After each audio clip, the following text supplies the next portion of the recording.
Knowledge and fact کے معزز دوستوں، اس دنیا نے حرص و حوث اور لالچ میں تمام اخلاقی اقدار کو کچل کر رکھ دیا ہے۔ مال و دولت نے خون کو سفید کر دیا ہے، بھائی بھائی کا دشمن بن چکا ہے، بیٹا باپ کا دشمن بن چکا ہے۔ آج کی اس ویڈیو میں بھی ایسے ہی بھیانک چہرے کے ایک کردار سے پردہ اٹھائیں گے۔ اس سے پہلے آپ سے درخواست ہے کہ ہمارے YouTube چینل کو سبسکرائب کر دیں اور ساتھ لگے ہوئے بیل آئیکن کو پریس کر دیں تاکہ ہماری آنے والی ہر ویڈیو کو نوٹیفیکیشن آپ تک بآسانی پہنچ سکے۔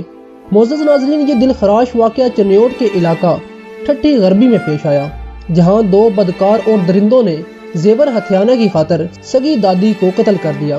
واقعہ کچھ یوں ہوا کہ چند روز قبل ٹھٹھی غربی میں ایک 76 سالہ خاتون کی گمشدگی کی رپورٹ درج کروائی جاتی ہے اور بتایا جاتا ہے کہ ہماری دادی کو کسی نے اغوا کر لیا ہے اور اس کی تلاش کی جائے۔ پولیس تفتیش شروع کر دیتی ہے۔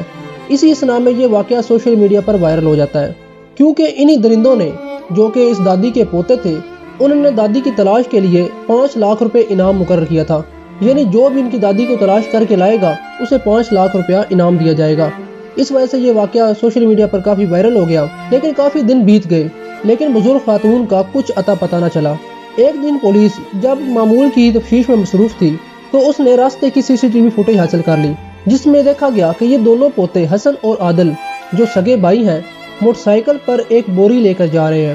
پولیس کو شک ہوا تو انہوں نے ان سے تفتیش کی تو معلوم یہ ہوا کہ ان درندوں نے دادی کو زیور ہتھیانے کی خاطر گلا دبا کر قتل کر دیا اور لاش بوری میں بند کر کے کہیں دور پھینک آئے۔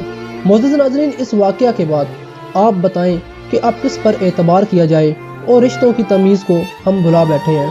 اللہ کریم سے دعا ہے ہمیں اپنے بزرگوں کا خدمت گزار بنائے۔ نالج اینڈ فیکٹ کو اجازت دیجیے، ملتے ہیں اگلی ویڈیو میں، تب تک کے لیے اللہ نگہبان۔